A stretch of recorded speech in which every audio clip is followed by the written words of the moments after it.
بسم اللہ الصلاۃ والسلام علی رسول اللہ صلی اللہ علیہ وآلہ وسلم۔ السلام علیکم ورحمۃ اللہ وبرکاتہ۔ گزشتہ سبق سے ہم باب تفعیل کا مطالعہ کر رہے ہیں۔ باب تفعیل کا فعل ماضی فعال کے وزن پر ہوگا، اس کا مضارع یفعل کے وزن پر ہوگا، اس کا مصدر تفعیل اور تفعیلۃ کے وزن پر ہوگا۔ آج کے سبق میں ہم باب تفعیل کا دیگر ابواب کے ساتھ تقابلی جائزہ لیں گے۔ جیسا کہ ہم باب افعال میں پڑھ چکے ہیں کہ متعدی باب افعال کا خاصہ ہے، جبکہ تسلسل، تدریج، اہتمام اور متعدی باب تفعیل کا خاصہ ہے۔ اب ہم دیکھتے ہیں کہ جب ایک ہی مادہ باب تفعیل اور باب افعال سے آتا ہے تو ان میں کیا لغوی اور معنوی فرق ہوتا ہے۔ کسی بھی مادے کے باب افعال میں آنے سے فعل لازم فعل متعدی میں بدل جاتا ہے، اور اسی طرح سے کسی بھی مادے کا باب تفعیل سے آنا اس کے متعدی ہونے کا باعث بنتا ہے۔ کسی کام کا یکبارگی ہو جانا، اس کا تعلق باب افعال سے ہے۔ کسی کام کا آہستہ آہستہ اہتمام کے ساتھ لمبے عرصے تک ہونا باب تفعیل ہوتا ہے، جیسا کہ انزل اللہ من السماء ماء۔ دوسرا فقرہ ہے نزل اللہ القرآن۔ کسی چیز کا یکبارگی اتارنا باب افعال سے ہوگا، یہ انزلہ ہوگا، اور کسی چیز کا آہستہ آہستہ لمبے عرصے تک اتارنا نزلہ کہلاتا ہے، جیسا کہ نزل اللہ القرآن۔ قرآن کا نزول ایک مسلسل عمل تھا جو 23 سال کے عرصے میں تھوڑا تھوڑا کر کے اترا، اس لیے نزلہ کا لفظ استعمال ہوتا ہے، جبکہ آسمان سے بارش برسنا کے لیے انزلہ کا لفظ استعمال کیا جاتا ہے۔ اسی طرح سے عین، لام، میم کا مادہ جب باب افعال سے آتا ہے تو اس کا فعل ماضی بنتا ہے اعلم۔ اس کا معنی ہوگا اطلاع دینا، اور جب یہی مادہ باب تفعیل سے ہوگا تو اس کا فعل ماضی ہوگا علم۔ اس کا معنی ہوگا اس نے سکھایا۔ سکھانے کا عمل ایک لمبے عرصے تک تسلسل کے ساتھ جاری رہتا ہے، جس میں تربیت اور اہتمام ہوتا ہے، اس کے لیے علامہ کا لفظ استعمال کیا جاتا ہے۔ لہذا علامہ کا معنی ہوگا اطلاع دینا اور علامہ کا معنی ہوگا سکھانا۔ لہذا ہماری بحث کا نتیجہ یہ نکلا کہ جب کوئی بھی مادہ باب تفعیل سے آتا ہے تو اس میں اہتمام، تسلسل اور تدریج ہوتی ہے۔ جب وہی مادہ باب افعال سے آتا ہے تو فعل لازم متعدی میں تو بدل جاتا ہے، وہ کام یکبارگی ہوتا ہے۔ اب ہم باب تفعیل اور ثلاثی مجرد ابواب کا تقابلی جائزہ لیتے ہیں۔ فقرہ ہے فہم الطالب الدرس، اور دوسرا فقرہ ہے فہم المدرس الطالب الدرس۔ فہم الطالب الدرس، اس کا معنی ہوگا طالب علم نے سبق سمجھا۔ فہم المدرس الطالب الدرس، اس فقرہ میں المدرس فاعل ہے اور الطالبہ یہ مفعول ہے۔ اس فقرے کا ترجمہ ہوگا استاد نے طالب علم کو سبق سمجھایا۔ اگلا فقرہ ہے حفظ احمد الدرس، احمد نے سبق یاد کیا۔ حفظہ یہ باب ضربہ سے ہے، اس فقرے کا ترجمہ ہوگا احمد نے سبق یاد کیا، جبکہ حفظ احمد خالدا درس، اس کا ترجمہ ہوگا احمد نے خالد کو سبق یاد کروایا۔ اگلا فقرہ ہے کذب الطالب، کذبہ اس کا تعلق ثلاثی مجرد سے ہے۔ کذب الطالب، اس کا معنی ہوگا طالب علم نے جھوٹ بولا۔ کذب الطالب استاذہ، اس کا ترجمہ ہوگا طالب علم نے اپنے استاد کو جھٹلایا۔ اگلا فقرہ ہے صدق خالد، صدقہ اس کا تعلق ثلاثی مجرد سے ہے، اس کا معنی ہوگا سچ بولنا۔ صدق خالد، اس کا معنی ہوگا خالد نے سچ بولا۔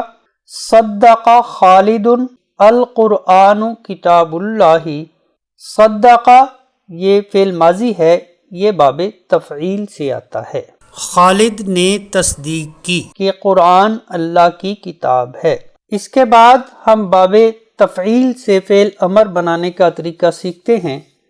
جیسا کہ ہم پیچھے پڑھ چکے ہیں کہ فعل امر فعل مضارع کے حاضر کے صیغوں سے بنتا ہے۔ فعل مضارع سے فعل امر بنانے کے لیے مضارع وقف کر دیا جاتا ہے، علامت مضارع ہٹا دی جاتی ہے۔ مزید ہم نے پڑھا تھا کہ اگر یہ لفظ پڑھا جا سکے تو یہی فعل امر ہوگا، اور اگر یہ لفظ پڑھا نہ جا سکے تو اس کے شروع میں ایک الف کا اضافہ کیا جاتا ہے۔ اب تک پڑھے جانے والے تمام ابواب میں کوئی ایسا فعل امر نہیں تھا جس کی علامت مضارع ہٹا کر اسے پڑھا جا سکے، جبکہ باب تفعیل میں علامت مضارع ہٹائی جاتی ہے تو اس کے بعد بھی یہ لفظ پڑھا جا سکتا ہے۔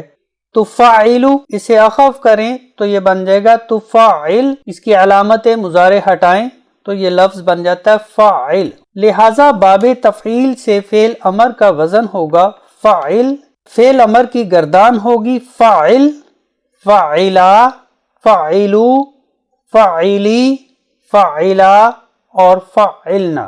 یہ دعا ہے رب یسر ولا تعسر وتمم بالخیر۔ اس دعا میں یسر اور تمم ان دونوں کا تعلق باب تفعیل سے ہے۔ یسر کا مادہ ہے یا سین را، اور تمم اس کا مادہ ہے تا میم میم۔ رب یسر ولا تعسر وتمم بالخیر، ولا تعسر یہ فعل نہیں ہے، اس کا تعلق بھی باب تفعیل سے ہے۔ رب یسر، اے میرے رب آسانیاں کر دے، ولا تعسر تو مشکل نہ کرنا، وتمم بالخیر اور اسے خیر سے مکمل کرنا۔ فقرہ ہے ربنا افرغ علینا صبرا وثبت اقدامنا وانصرنا علی القوم الکافرین۔ اس فقرہ میں ثبت باب تفعیل سے فعل امر ہے، سا، با اور تا اس کا مادہ ہے۔ اس کا ترجمہ بنے گا ربنا افرغ علینا صبرا، اے ہمارے رب تو ہمیں صبر عطا فرما، وثبت اقدامنا اور ہمیں ثابت قدم رکھ، وانصرنا اور ہماری مدد کر، علی القوم الکافرین کافر قوم پر۔ اگلا فقرہ ہے یا ایھا النبی حرض المؤمنین علی القتال۔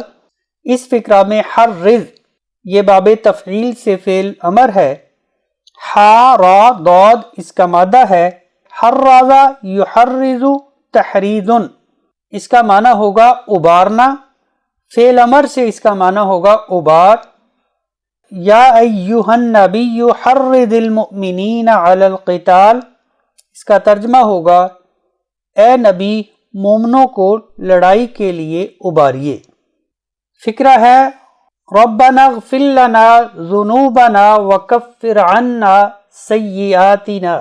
اس فقرہ میں فاغفر یہ ثلاثی مجرد سے فعل امر ہے، اور کفر یہ باب تفعیل سے فعل امر ہے، کاف فا را اس کا مادہ ہے، کفارہ فعل ماضی ہوگا، یکفر اور تکفیر یہ مصدر ہے، اس کا معنی ہوگا دور کر دینا۔ ربنا اغفر لنا ذنوبنا، اے ہمارے رب ہمارے گناہ بخش دے، وکفر عنا سیئاتنا اور ہم سے برائیاں دور کر دے۔ اسی طرح سے دعا ہے اللہم طہر قلبی من النفاق وعملی من الریاء ولسانی من الکذب وعینی من الخیانة فإنک تعلم خائنۃ الاعین وما تخفی الصدور۔ اس فقرہ میں طہر باب تفعیل سے فعل امر ہے، تو ہا اور را اس کا مادہ ہے، طہر یطہر تطہیر، اس کا معنی ہوگا پاک کرنا، طہر پاک کر دے۔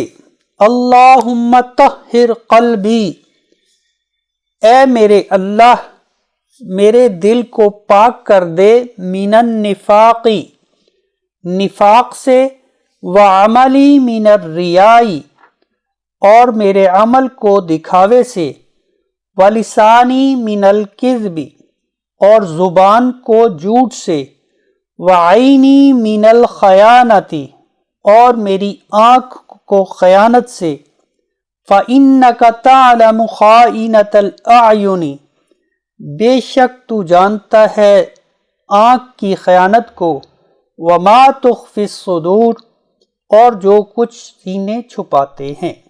دعا ہے اللہم آنس وحشتی فی قبری، اللہم ارحمنی بالقرآن العظیم واجعلہ لی اماما ونورا وہدی ورحمہ، اللہم ذکرنی منہ ما نسیت وعلمنی منہ ما جہلت وارزقنی تلاوتہ آناء اللیل واطراف النہار واجعلہ لی حجتا یا رب العالمین۔ اس دعا کا ترجمہ ہے آنس وحشتی فی قبری، آنس تسلی دینا، یہ فعل امر ہے، اس کا تعلق باب افعال سے ہے۔ اے میرے اللہ قبر کی وحشت میں مجھے تسلی دینا۔ اللہم ارحمنی بالقرآن العظیم، اس فقرہ میں ارحم یہ فعل امر ہے، اس کا تعلق باب ضربہ سے ہے۔ اللہم ارحمنی بالقرآن العظیم، اے میرے اللہ مجھ پر قرآن عظیم کے ذریعے رحم فرما، وجعلہ لی اماما ونورا وہدی ورحمہ، وجعل یہ فعل امر ہے، اس کا تعلق بعد ثلاثی مجرد سے ہے، وجعلہ اسے بنا دے، لی میرے لیے، اماما ونورا رہنما روشنی، وہدن اور ہدایت، ورحمہ اور رحمت، اور اسے میرے لیے رہنما روشنی، ہدایت اور رحمت بنا دے۔ اللہم ذکرنی منہ ما نسیت، اس فقرہ میں ذکر یہ باب تفعیل سے فعل امر ہے، ذکر یذکر تذکیر، اس کا معنی ہوگا یاد دلانا، کیونکہ یہ فعل امر ہے اس کا معنی ہوگا مجھے یاد دلا دے۔ اللہم ذکرنی منہ ما نسیت، اے اللہ مجھے یاد دلا دے جو میں اس میں سے بھول چکا ہوں، وعلمنی منہ ما جہلت اور مجھے سکھا دے جو میں نہیں جانتا۔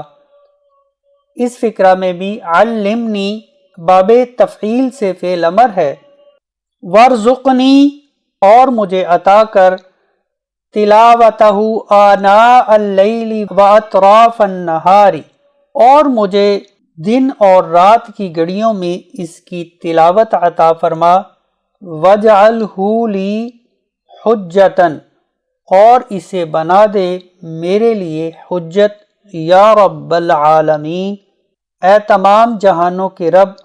اس پوری دعا کا ترجمہ ہوگا اے اللہ تو قبر کی وحشت میں تسلی دے، اے اللہ مجھ پر قرآن عظیم کے ساتھ رحم فرما اور اس کو میرے لیے امام، نور، ہدایت اور رحمت بنا دے، اے اللہ تو اس کے ذریعے مجھے یاد دلا دے جو میں بھول گیا، اور اس کے ذریعے مجھے سکھا دے جو میں نہیں جانتا، مجھے اس کی تلاوت عطا فرما دن کی گھڑی میں اور رات کی گھڑی میں، اے تمام جہانوں کے رب تو اسے میرے لیے حجت بنا دے۔